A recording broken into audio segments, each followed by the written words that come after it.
Карасаңыздар, бизге эмне келди? Бизге жайлоодон курут келди. Көрүнүшүндө эле сразу көрүнүп турат го, бул жайлоонун курут экени.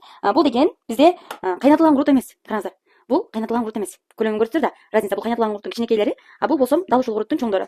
Бул кайнатылган курут эмес. Бул жайлоодон келди. Бул туздуу курут. Дамы прям туздуу. Ичин караңыздар.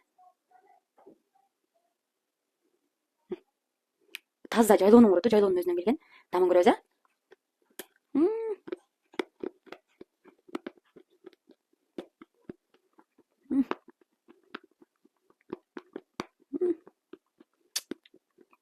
Аябай туздуу экен.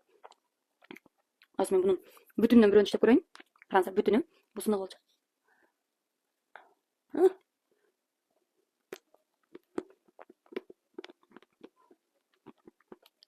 Таш курут. Таш курут сурагандар болсо, кайрыла бериңиздер, келди. Жайлоонун таш куруту.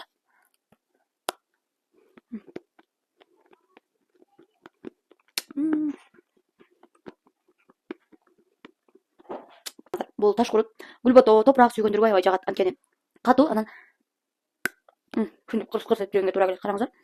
Аябай катуу экен. Бир куруту жок дегенде бир 5-10 мүнөттө жеп болот. Аябай катуу. Таза жайлоонун таш куруту. Заказ бере берсеңиздер болот.